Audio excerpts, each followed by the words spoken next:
We're all very human and fallible, and yet we live in a society that rewards pretending we're not fallible, or the range of acceptable fallibility is narrow. We are constantly comparing our insides to other people's outsides and feeling inadequate and guilty, even ashamed. Trying to blend in means parts of ourselves must disappear, and we must then live in fear that we will be found out. Here, together, we will create a space where we can laugh, cry, and carry our suffering and hurts lightly.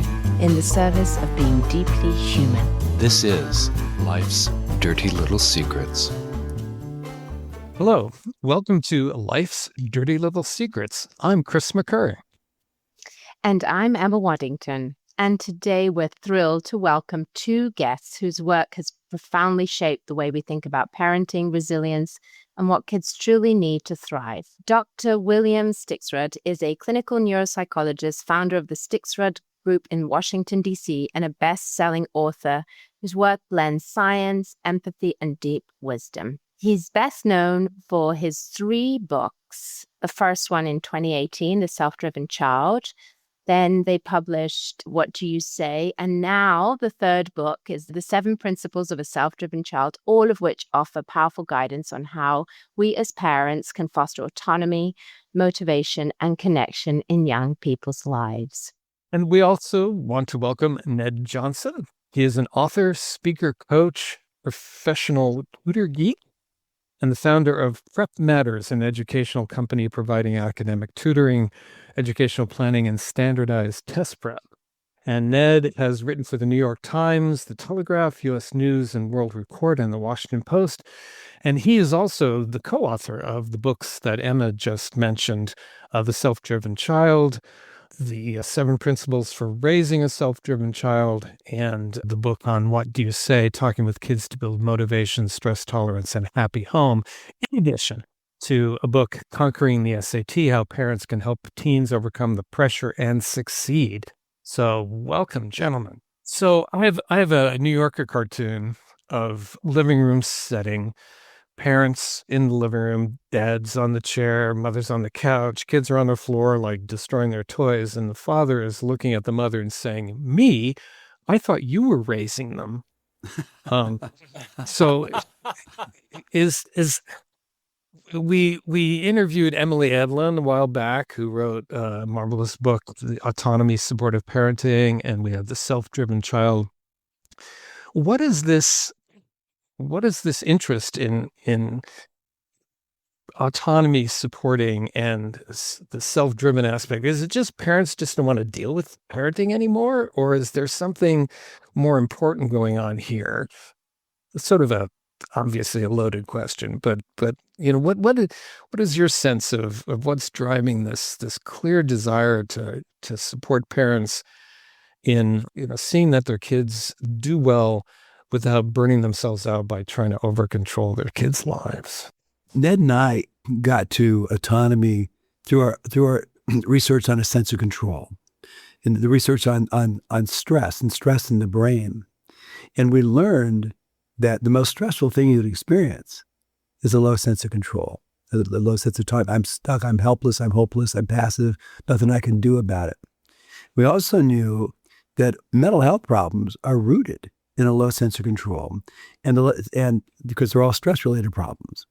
And also, every place we look to try to understand how do kids develop that self-driven, self-motivated, intrinsically driven kind of style of motivation, every angle, every arrow pointed in the direction of autonomy.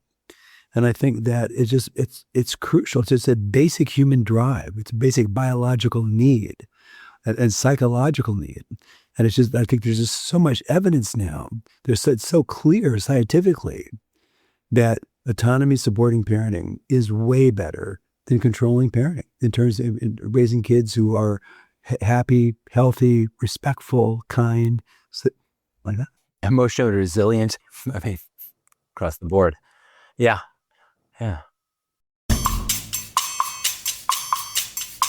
Hey listeners, we're Emma and Chris, and we're excited to share our new children workbooks. Just in Case Sits with Anxiety follows Justin on his first babysitting job and a case of the what ifs. The Glum twins unhooked from sadness tells the story of Dolores and Tristan as birthday plans go off the rails. Both books are designed for kids ages 8 to 12 and are packed with playful, hands-on activities based on acceptance and commitment therapy, or ACT.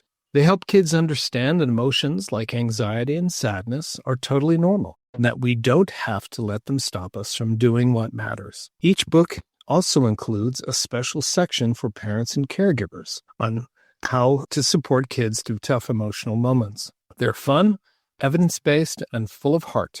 Know a kid facing tough feelings of anxiety or sadness? These books are for them. Available now in bookstores and online. Thank you all for your support. So how does this differ from just laissez-faire parenting?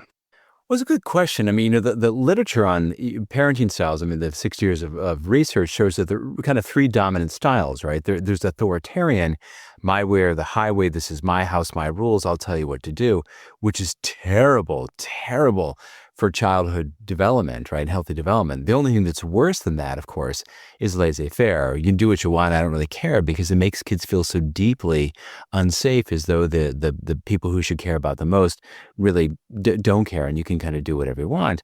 And the sweet spot is in between of authoritative parenting, where we as parents have natural authority because we're older, we're taller, we have credit cards, all those things, but where we naturally exert our authority through wisdom and lived experience, but we're not doing it in a way that is overly controlling. And we'll get into this, I'm sure, but when so often some of the people who will read our work think, well, you're just saying let kids do whatever they want. We're not talking about that at all. We're not saying you let a 4-year-old run the household, because that's not good for everyone, especially the 4-year-old, because it's overwhelming. We don't want to give kids choices that they can't handle. It's just that we don't want to deprive kids of choices, particularly about their own lives, that they can handle with our support, not perfectly, because they're adults in training, they're grown-ups in making.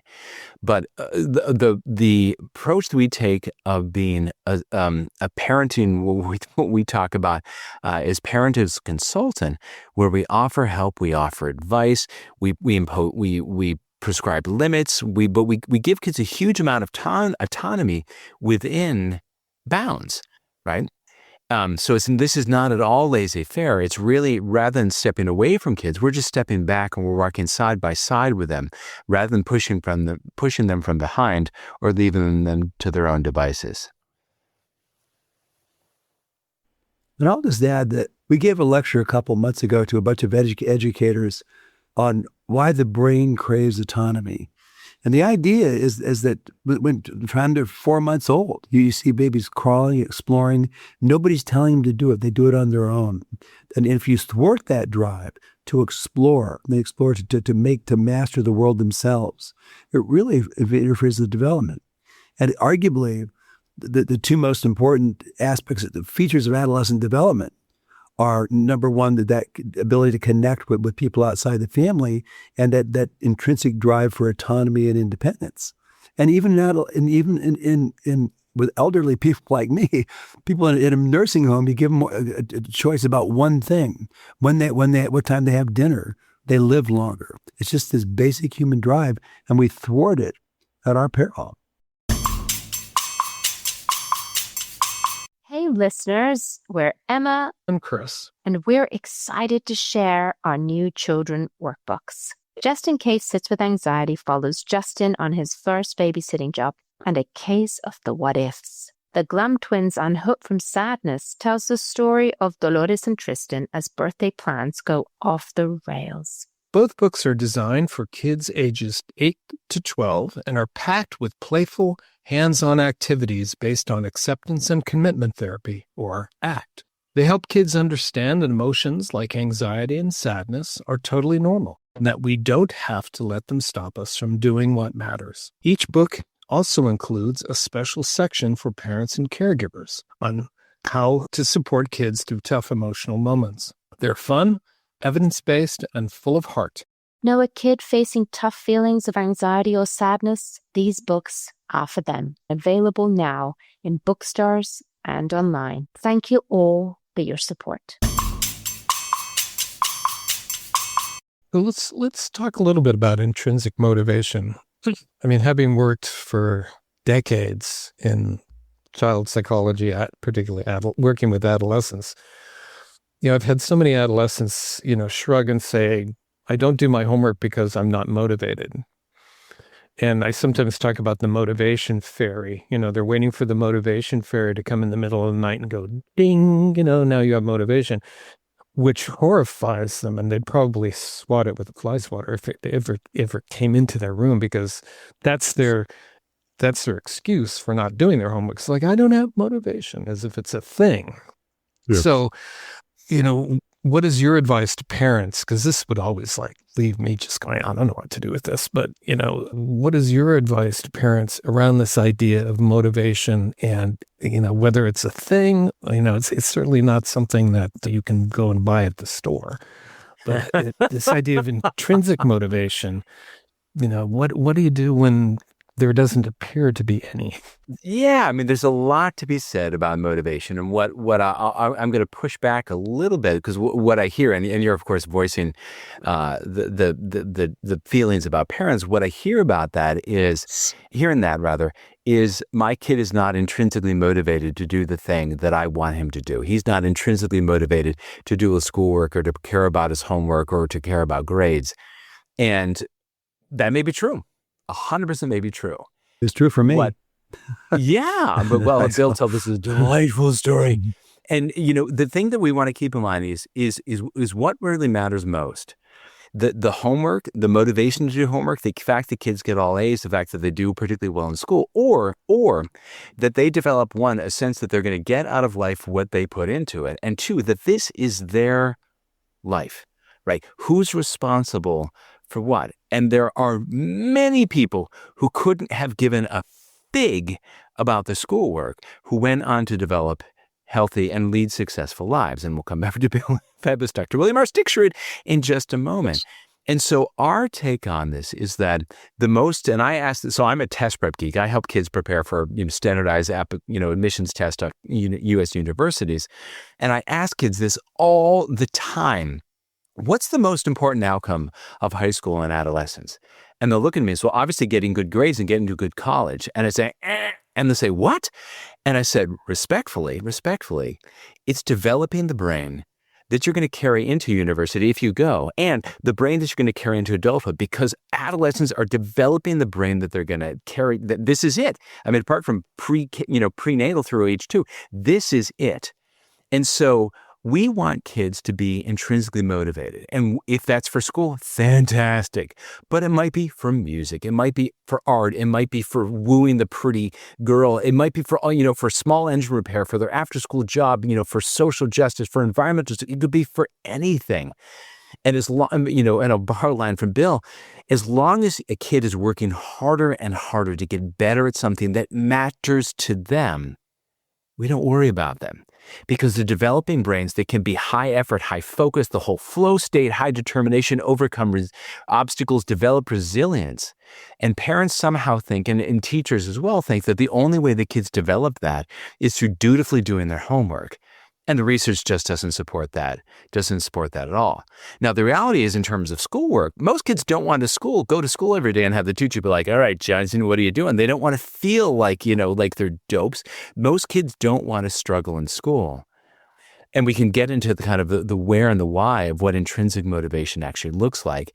But a lot of parents think, I need my kid to be intrinsically motivated for school. Most kids, one, they want to do well, but so many kids, what looks like intrinsic motivation is actually wildly extrinsic. They're driven by fear, meaning their parents don't have to say anything to get them to do their homework. The kids are already fearful that if I don't do well, I won't do, this, that, or the other. And it's a tricky place, because we're trying to get kids who don't engage with school to engage in a more healthy, authentic, and sustainable way. We also have kids who are obsessively driven, and they really don't care about anything apart from getting the A. And we're trying to down-regulate them a little bit so that they can care about school in ways that are authentic and sustainably driven. It's not easy to be, kid right now. It's also not easy to be a parent of a kid going through school, but Yeah, we don't care as much about homework as a lot of the rest of the world cares about homework. Oh, I certainly agree. I'm always telling parents, you can't sacrifice your relationship with your child on the altar of homework. Really well put. We're going to jump in and talk about I love you too much, or Sure. Yeah. I mean, I just, as a neuropsychologist who tests kids for a living, I see a lot of unmotivated, underachieving kids.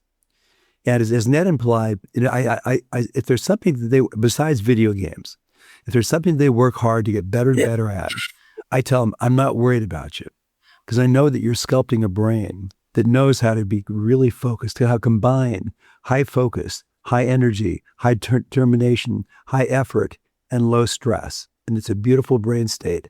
And my sense is, as you get older, school is going to become more important to you. But I'm confident that when that happens, you're going to have a brain that can go pedal to the metal. I'm confident about this because I graduated from high school with a 2.8 grade point average in Bellevue, Washington, where you are, Chris, or close to where you are. And that was rounding up. And I was a passionate rock and roll guy. I lived for my rock and roll band, and I did a little homework.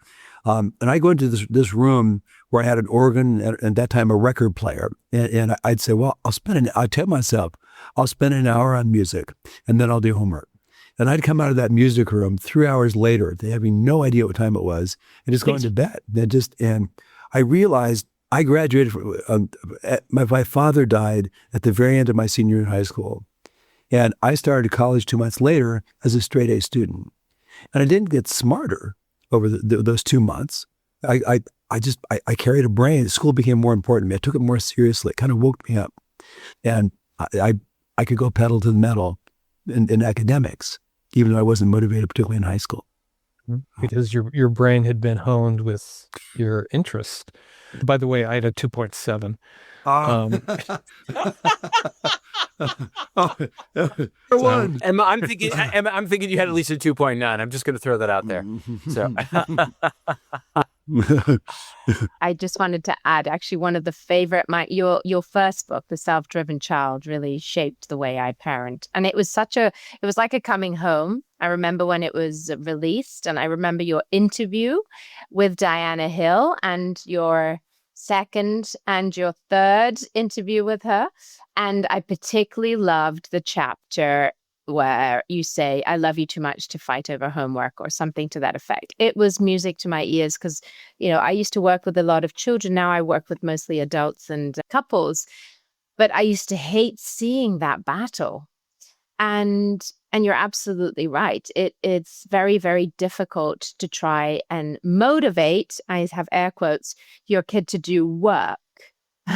It just doesn't. What happens is you sacrifice your relationship. And that's your sort of principle number one in your third book, put connection first. What I just wanted to sort of validate, because we've had a couple of conversations on our podcast about overachievement, striving, and we seem to be living in a time where everything is under the microscope of performance, and performance as parents is measured by how well our kids are doing academically in their sports. It's like nothing can just be savored and enjoyed. Everything needs to be, excellence, this pursuit of excellence. So as parents, I noticed this incredible anxiety about kids needing to do well, that I think is trickling down to kids feeling like they need to do well. And they seem to choose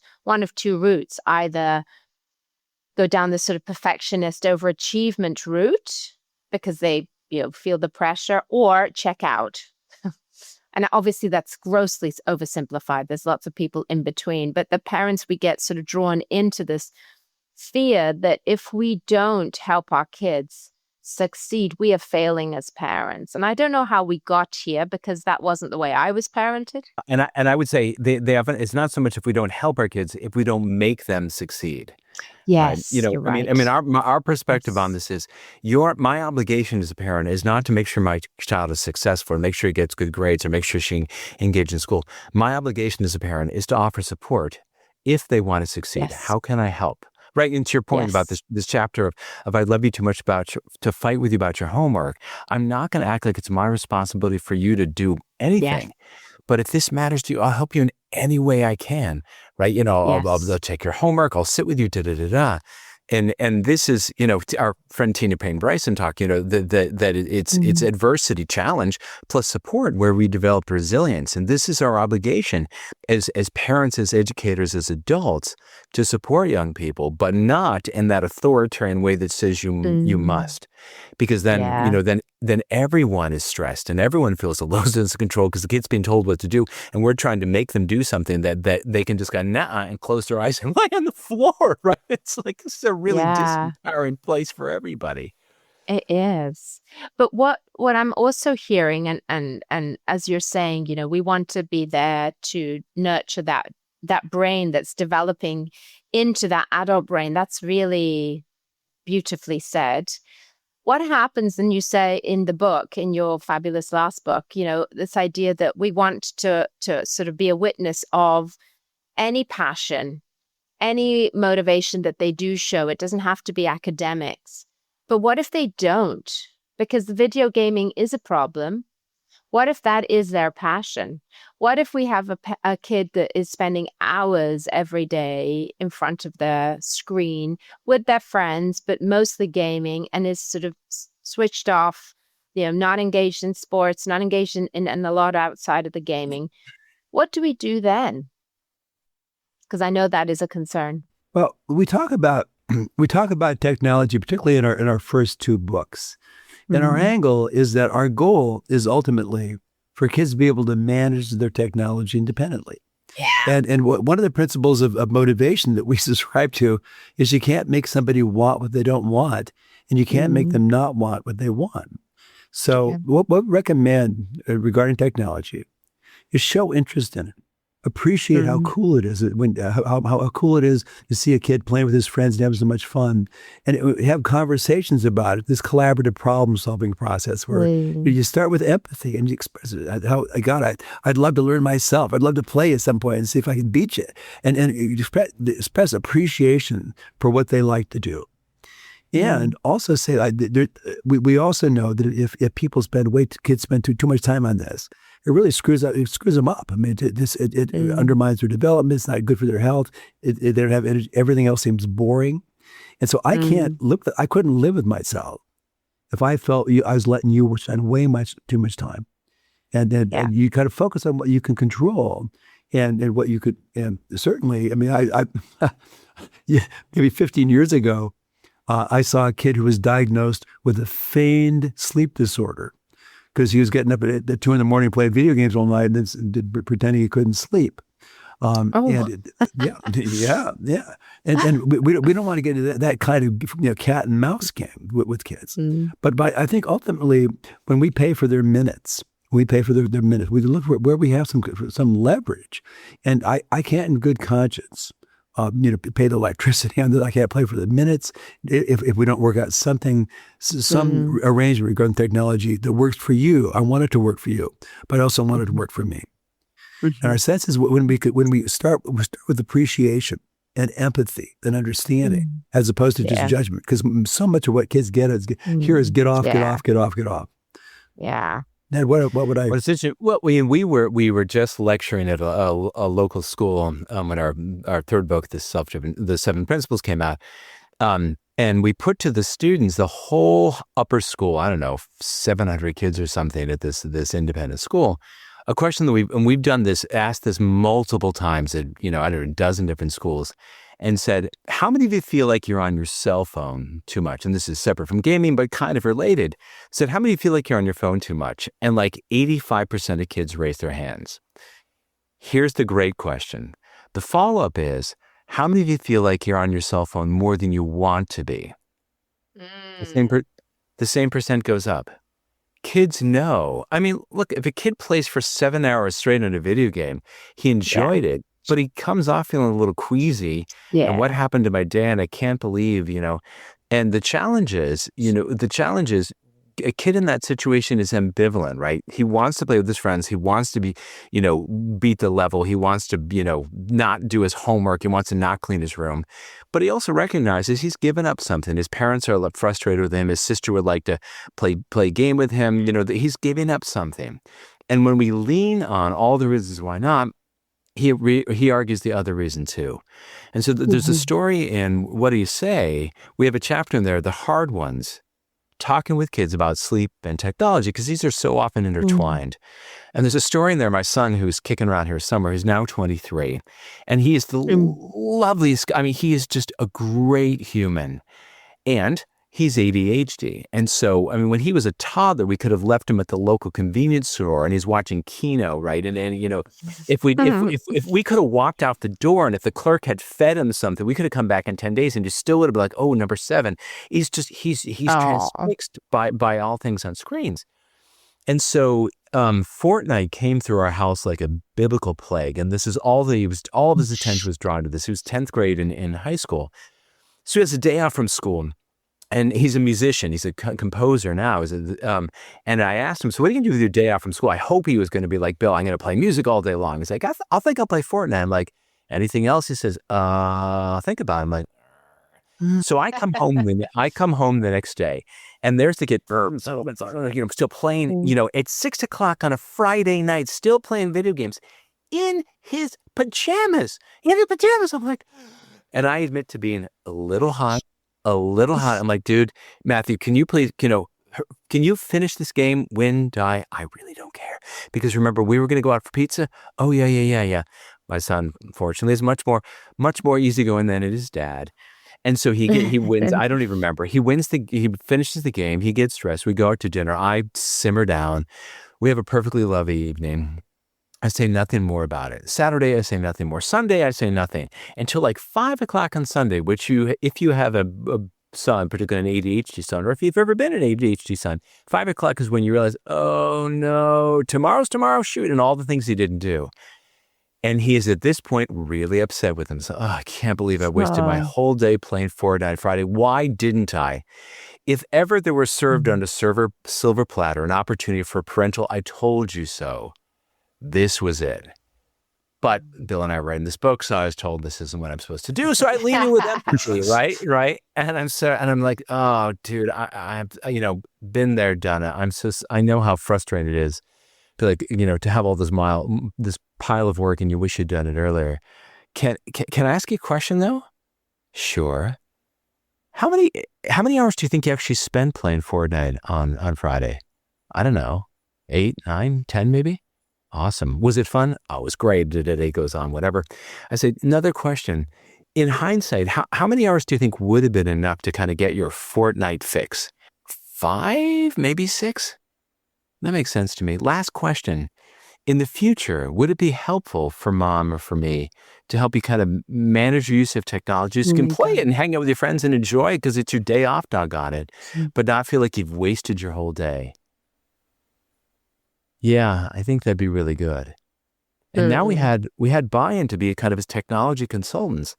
And I know the kid that I got. We know the kid that we got. He's wonderful. But video games, they're like crack for all of us teenagers, right, as well, especially. Yeah.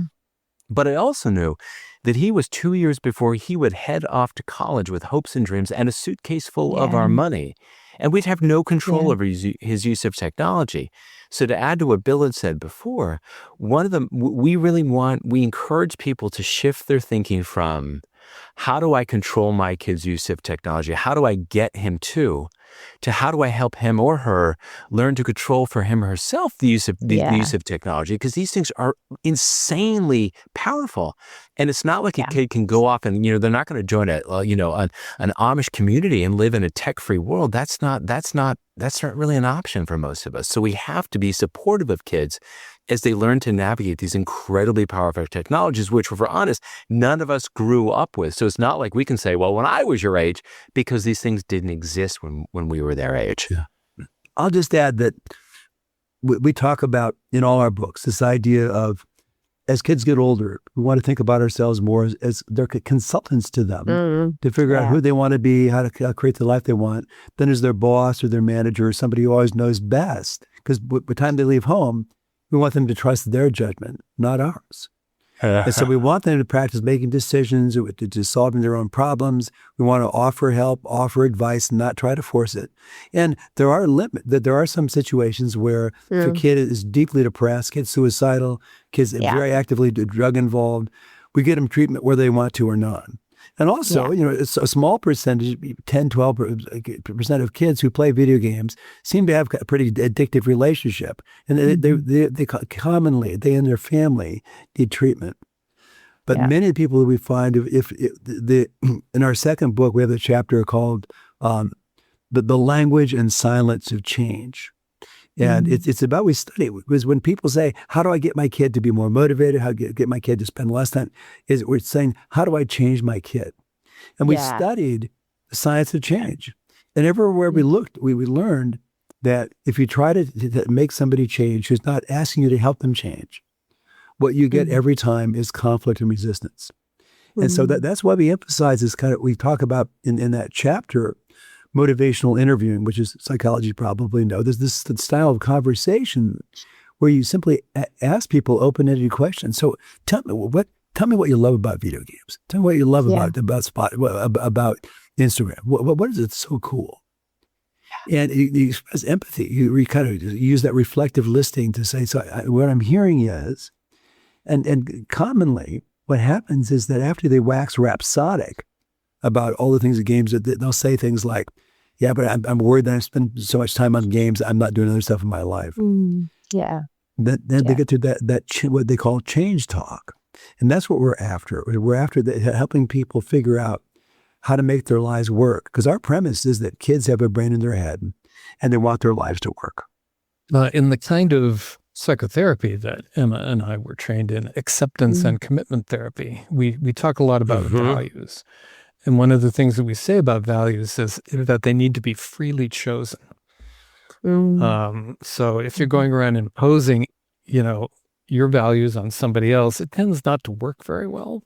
But it is terrifying for parents to think that, their child is going to choose values that are antisocial or self-harming or something like that. But, and there are kids out there that go down that path for at least a little while. But yes, we have to. And the thing that is that the closer the connection is that a child has with a parent or another caregiver, the more likely he or she is to adopt the values of mom or dad or a caregiver.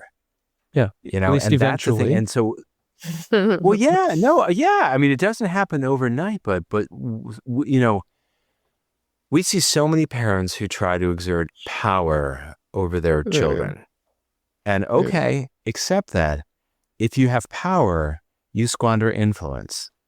I've always wanted to have influence because, because power only exists so long as they're under my roof or within my reach or, financial. I mean, I had two things. I had a child who, if I came in, we're doing test prep, and he says, he's like, oh, this is so, he's like, this is so annoying. So I said, what's that? I said, doing this work? He said, yeah. I said, I don't want to, why it's just, and he said, no offense. I said, no offense taken.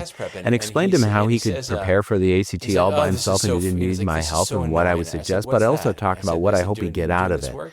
And I get this email from his mom the next day, and the first three emails from her had been, thank you for working with my stubborn child.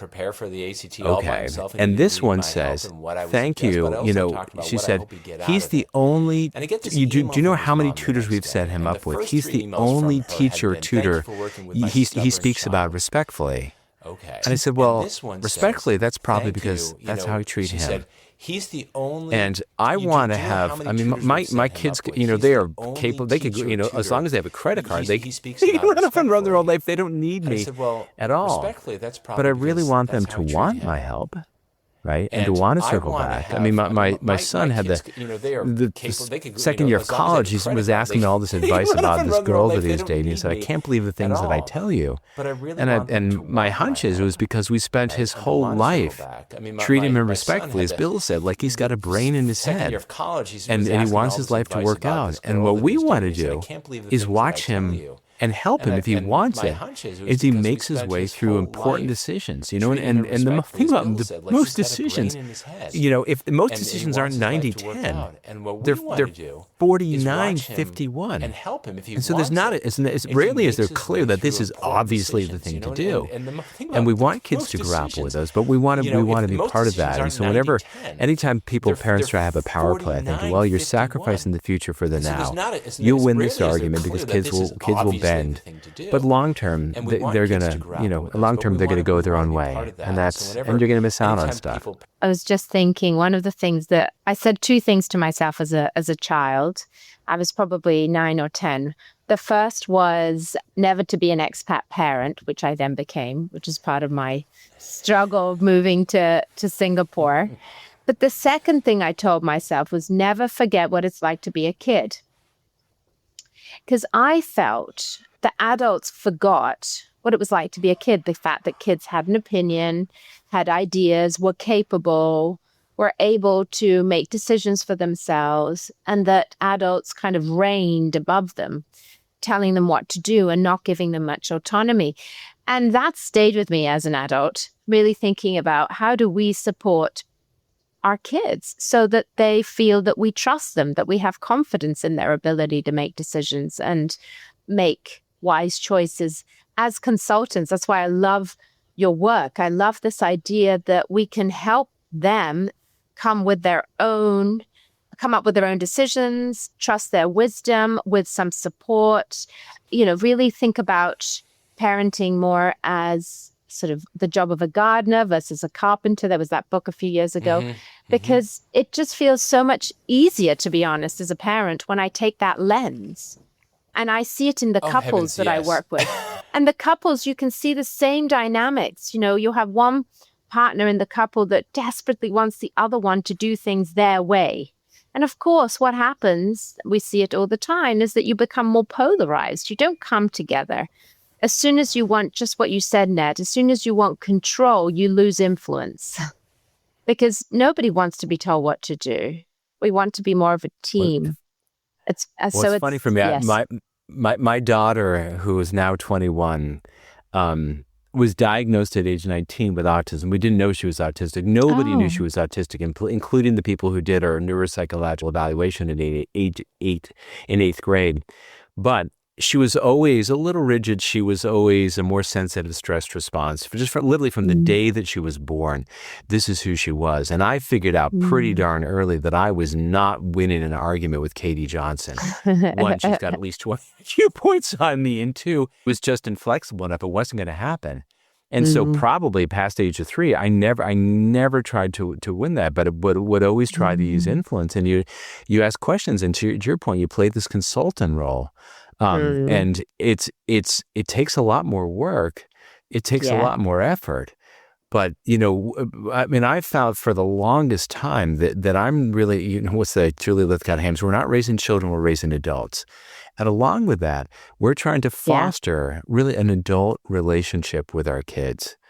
Because back to your point, Chris, of, we're trying values to them. We want them to ideally believe some of the things that we think that are important. And there's a story in the Self-Driven, in the What Do You Say, where my wife and I were out for a long walk with our son. He was a sophomore in high school, and he was asking us about a party that night and what should he do if people were drinking there and blah, blah, blah. And this was like the first real high school party. And it would have been easy for drinking. Wait, you're not going. Wait, who are these people? And we could have shut down the party and his whole social life before it even started. And we said, well, tell me what you're thinking about this. And he danced around, and he finally this cautionary tale about some party where a girl got super sick, like life-threateningly sick. And another student called 911, and the police showed up, and all the kids scattered like roaches under the light. And this one good Samaritan stayed with his kid and ended up getting tagged with $500 fine for being at a party where alcohol was served. And so the way this was told among high school students, it was don't be there when bad things happen, because you could get in trouble even if you weren't doing anything wrong. And so this was his concern, was he could get in trouble, and he was a pretty nerdy kid, much like his dad at that point. So he wasn't going to, so he was worried. And I just said, well, there's another way to think about that. He said, well, what's that? I said, one could credibly make the argument that Good Samaritan who stuck around to make sure that kid was okay got pasted with $500. And that's a lot of babysitting money, don't get me wrong. But she paid $500 to save the life of another kid. Yeah. Beautiful.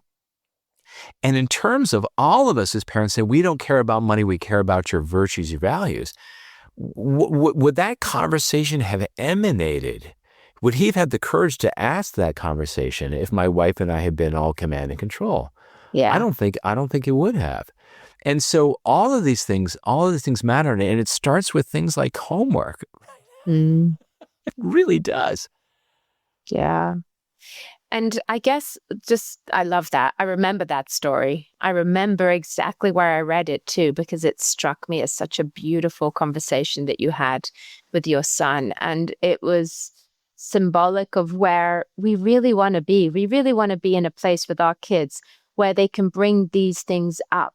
That's what we want to be able to do for them, right? We have that wisdom, we have that lived experience, but we don't have their brain and their ideas and their interests, but their culture. Right. And yes, I love that story. And I love this idea that, we can be alongside them and watch them grow and hear their perspective on the world. Like, that's one of my favorite things, is to talk to my sons, especially because they're a bit older, and see how they make sense of the world, because it's so different to the way I do. And I learn so much from them. And I just wanted to ask, sort of off the back of that, in one of your principles. So we're sort of working our way through your principles without naming them. But one of them that I think is so helpful to be explicit about is this: be a non-anxious presence, or be a non-anxious parent, because that's the undercurrent, isn't it, to a lot of this, that when we kick into control, it's often because of anxiety and fear. Like I was saying at the beginning, this fear that my kid will get into trouble, they'll get, intoxicated, end up in prison, they'll fail all their exams and be, especially boys, and we know that boys are struggling academically more than girls. This kind of anxiety drives the desire to control. So how do we support parents to be less of an anxious presence without creating more anxiety? Don't be anxious. You feel It's bad about the dangerous. things, but feel bad about being anxious. You should be anxious about not being. Anyway, sorry. Exactly. Go ahead, Bill. I saw this kid years ago when I used to do psychotherapy. I saw this kid, his family, and he was in 8th grade, and he's going through a hard time. And his dad, I was meeting with the parents, and the dad started crying. And he said, first thing he said was, "This should be the happiest time in his life." I said, "Well, obviously you didn't go to 8th grade. I mean, but then he said, he's crying, and he said, "I just wanted to feel good about himself." And after he stopped crying, I said, respectfully, I think we can more convincingly help him feel good about himself if we aren't worried sick. If we can kind of make peace with, okay, he's having a hard time right now. It's not the end of the world. We're going to support him. We'll get him help if he needs it. But people go through hard things. That happens to a lot of people. And I've been a neuropsychologist for over 40 years now. And I've been saying in my lectures the last couple of years that I wish I could implant in other parents' brains the memory circuits of my brain that probably know 1,000 kids who are a disaster at some time in their life, who turned out great. And I think that part of it is just remembering that we don't have to solve our kids' problems. It's okay for them to go through hard times with support, and that most people, their climb to successful life and a happy life isn't completely just a smooth ride uphill. It comes to something. So I think part of that is keeping this. We say take a long view, and our experience is that if we don't get stuck in some kind of anxious, fearful kind of reaction to where kids are, they don't get stuck. They grow out of stuff. And also, there's just so many influences on kids who aren't us. We oftentimes think that we're thinking for them. If this doesn't get solved immediately, it'll just get worse. Well, it usually doesn't. Because kids want their lives to work out, yeah. Yeah. Yeah. Yeah. It's when kids are having a hard time, or even when they're not having a time, I think it's a default setting for parents to want to protect their kids from having hard feelings. And I get it. But our job is really not to protect our kids from experiencing the whole range of human emotions, but to support them when they're experiencing them. And that's hard because, I think a lot of times parents try to head off problems because not just their kids' distress, but it's stressful to them when their kids are having distress. And so we talk about this idea of being a non-anxious presence where you're simply not overly emotional. You're not overreactive. When the kid, crashes the car, you can say, look, let's talk. Are you okay? And anything that could have led to that. And we think about what we might do differently next time. And as Bill would say, has said, when kids are struggling, if you simply knew that this was part of their path, but you knew they were going to come out on the other side, then you wouldn't worry about it. You just say, this is what it is.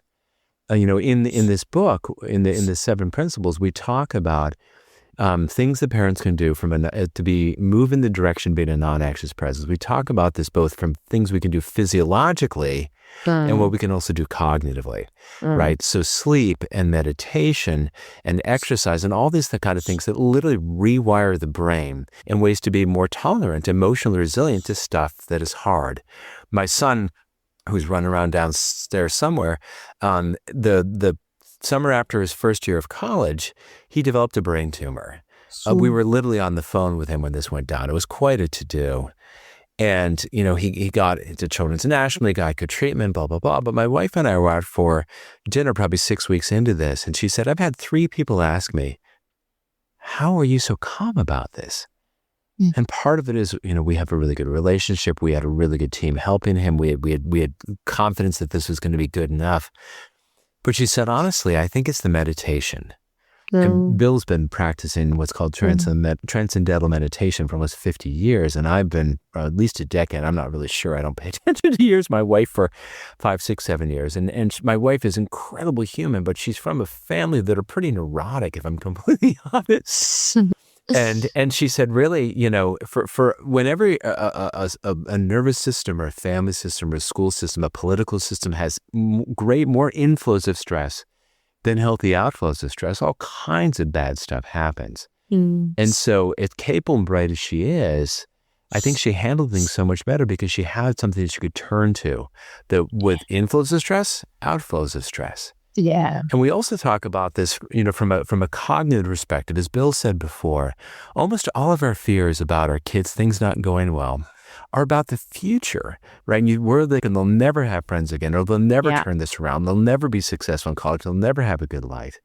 And my daughter was lying going in the middle school for her, ended up a full school refusal for the last 3 months of 8th grade. And it was really hard. It was hard. It was hard for her. It was hard for brothers, hard for me, for my wife. And, but I went out for a walk this one time and said, I said, listen, kiddo, I am confident this is going to work out okay somehow. You're going to contribute in the world in a cool way. You're going to have really good friends. You're going to do stuff that's meaningful. And she said, it sure doesn't feel that way. I said, I know it does. And everything's hard right now. You don't have any good friends. You're out in school. Everything's hard. But I don't play this card very often, but said, I've been around the sun a few more times than you have. And from my experience, I think this is going to work out. And look, you're creative as all get out. You're super smart. You're vicious at board games. This is going to work out okay. And part of the reason I can have confidence of this is I had a really challenging child, and my dad was an alcoholic. He drank himself to death. My mom was institutionalized. I spent 3 months of 7th grade in a pediatric psychiatric hospital. I'm not without my faults or without my scars, but it's like people want their lives to work out. And Tina Payne Bryson would say, the recipe, adversity plus support becomes resilience. And that's you. And if we can hold to that thought that our job is not to protect kids from hard stuff, but to say we're going to get through this and our job is to figure this out somehow. So I had the most brilliant conversation with my lovely son about a month ago. Sorry, I'm going to tell the story without tearing up. And we were a long ride, and he was talking about metacognition, and he's really into this and follows the right people on TikTok and everything else about how to think about his own thinking. And I jumped in. I said, I have to tell you, when you were going through this brain tumor thing, I had to project myself into the future and imagine what would happen if you didn't have a good outcome. If you ended up impaired or deeply impaired, or you weren't who you were, you end up dead. Because I had to make peace with that so that I wouldn't be undone by utter fear. And so in this moment, I could be the person I was trying to be for Mom, for Katie, for you, because otherwise I would just like melt. And he looks at me and he says, I did the exact same thing. Oh, wow. What? Yeah. I had to imagine what would happen if I died. And I'm like, and he said, well, I told myself, if that's what happens, I've had a wonderful life. And you're like, and he spent 3 months getting chemotherapy at Children's National, having made peace with that somehow. Wow. Learning to become a composer and wrote all this beautiful music. And you're like, are you kidding me? And so it's not, sorry, I'm really teary at this because it moves me enormously. And it's hard. I mean, I know the people who listen to you because you give them so much wisdom, where things are so hard for their kids, emotionally, attentionally, physical health. I mean, there's so many. I mean, if we could, the four of us sit here and say to everyone who's listening, that nothing truly bad would ever happen to your kid. You'd never get beamed in the head with a fastball. God, that'd be amazing. But there's this thing called life. Yeah. And so Bill has it so right. You know, for you all, for us, we've seen so many kids who struggle, and they tend to, not always, but they tend to make things work out because it's their lives and they want them to work out. And so for us, if we can have parents just hold to that thought and really work. There was a client years ago who said, you know, she was a humorist. She said, we really shouldn't call it raising children. We should call it lowering parents. And we can work on ourselves and not be so anxious and say, yeah, this sucks. Everything about 8th grade sucks. Yeah. And that's okay. Yeah. That's okay. Oh, it makes it a whole lot easier. Everything else is just footnotes, right? So some months ago, maybe a year ago, Ned's son said, I've been thinking about what happened to the brain tumor. Maybe it was a good thing because I had all that time when I had to take time off from school to create all this music. And I'm sure it would have been easier for everybody had not had to go through that. But in the scheme of things, who knows? Yeah. And so often we think that we know what's best for kids, but we don't really. Generally, because so often when we go through something hard and it feels like a disaster, 6 months later or a year later, 2 years later, oh my God, thank God for that. I mean, the most painful, one of the most painful experiences in my life, but these most embarrassing, was when I flunked out of graduate school the first time I went. And it took me literally 1 month of being out of this doctoral program in English and realizing, thank God, there's no way I should have stayed in that program. No way I meant to be an English professor. And it's the best. I actually, 2 years later, I ran into the one professor who flunked me, so I couldn't go back. And I thanked him for flunking me. And, so we just don't know. And we want kids to be able to trust their own judgment, to practice making good decisions, practice solving their problems, so they become capable of running their own lives before they leave home. I flunked out as a pre-med major, but the very last class I took before they kicked me out of UC Berkeley was a psychology class, and I thought, this is what I want to do. My gosh! I was at Berkeley too. I flunked out. Great. I mean, every time Bill tells that story, I mean, it's so moving to me because when I think about the thousands of people whose lives you have changed and put them in a different direction. To your point, your words, thank God you're not an English professor. I mean, I know you write brilliantly, but I mean, oh, come on. Thanks, buddy. Well, I mean, this reminds me of, there's a doctor of social work, Froma Walsh. She's in Chicago, and she talks a lot about resilience. And she talks about bouncing forward. Not just bouncing back, but bouncing forward. Like that. That we come through these experiences better off. We've written a bunch of music. We've learned something about ourselves. We've connected with our neighbors because of the power outage that got us all like helping each other out. And then, so that's what we hope for our kids, is that they can bounce forward through these situations. That's beautifully put. That's a great line. In our new book, we talk about the reason that we want kids to have some problems and to solve them is that when something stressful happens to a kid and the kid tries to figure out what to do, the prefrontal cortex of the brain has to activate. And then whenever the prefrontal cortex activates, it dampens down the stress response. So the kid goes into coping mode. And what we want is for kids to have that experience a lot, and not overwhelmingly, not toxically, but to be stressed and to figure out how to deal with it. And then that changes the brain in a way that when something stressful happens, they don't panic. They cope. They go into that coping mode. And that's the way you develop confidence. How do you develop confidence you can handle hard situations? It's situations. Yeah, that's right. Zone of proximal development. That is so true. Just very briefly, I was just thinking that so much of this conversation is, for me, the sentiment also is about how we regulate as parents, how we trust that we can cope with whatever comes. I mean, Ned, your story about your son is incredibly moving and beautiful, and I'm so glad everything went well. But it reminds me that, our job as parents is to practice self-regulation and to recognize that is really hard. Being a parent, it really does feel like I'm carrying my heart on my sleeve all the time. Like it's the most anxiety-provoking, beautiful, hard job I've ever done.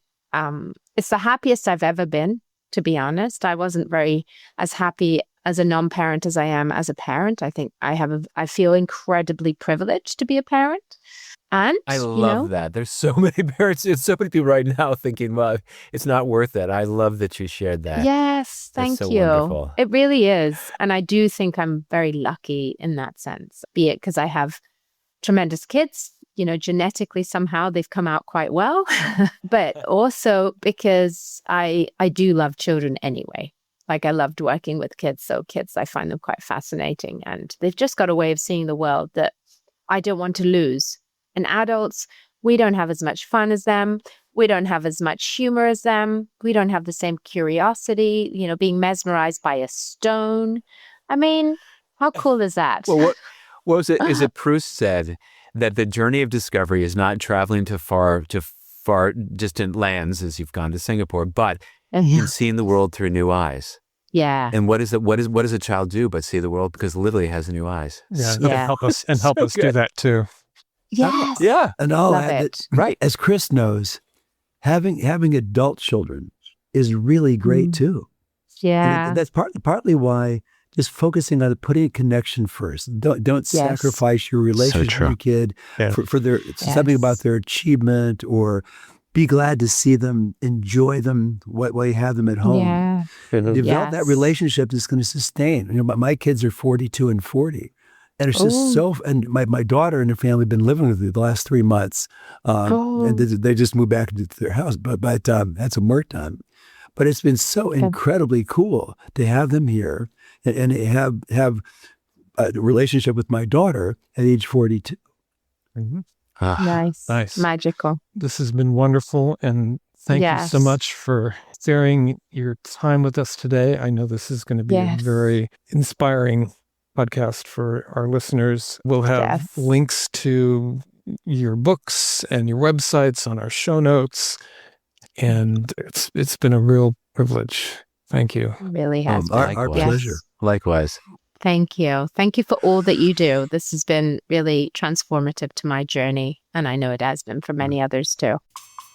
Thanks so much for tuning into the Life's Dirty Little Secrets podcast. If you have any feedback for us or secrets for future episodes, you can email us at lifesdirtylittlesecretspodcast@gmail.com. Be sure to follow us on Instagram at Life's Dirty Little Secrets or on Facebook at Life's Dirty Little Secrets Podcast. We invite you to follow, rate, and review us on wherever you listen to this podcast. It is the best way to get our podcast out in front of new listeners. We'll be back in a couple of weeks with more. See you then.